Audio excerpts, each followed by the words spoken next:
Well, turning now to higher education in America.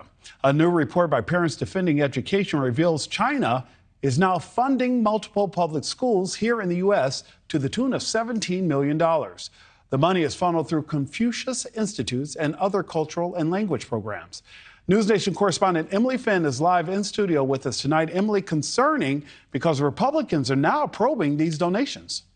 Nick, that's absolutely right. Our lawmakers on Capitol Hill are urging the Education Department to take a closer look at these so-called little red classrooms, especially now with American students gearing up to go back to school in the next couple of weeks.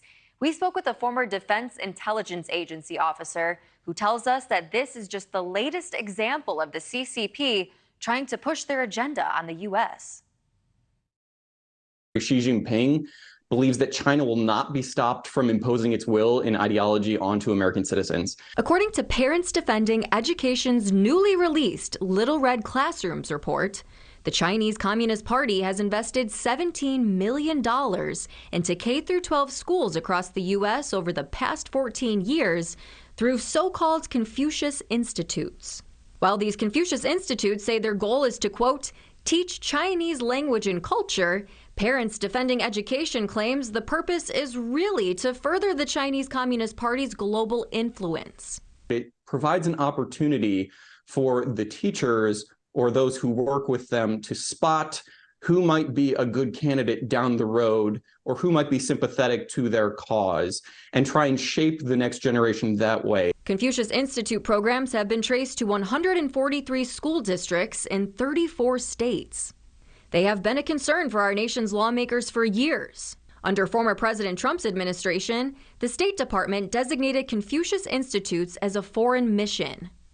Former intelligence officer Matt Shoemaker says while many of these programs have shut down in recent years, infiltrating K-12 schools appears to be a new tactic from the CCP.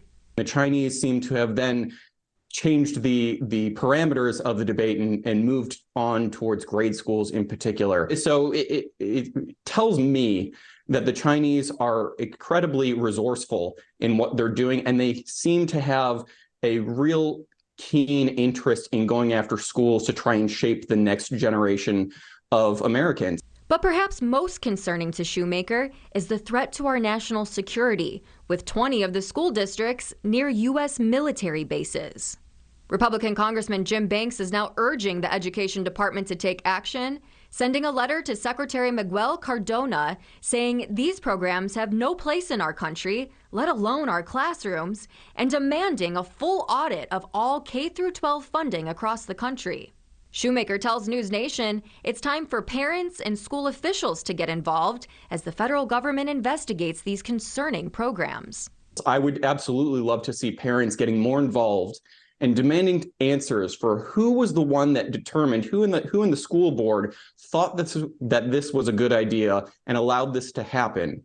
The second thing is, though, from a larger perspective, is that this is a campaign for information, and it's going to come from Washington, from the high-level officials to publicly push back, because without the public pushback, the Chinese are just going to keep pushing forward, all speed ahead.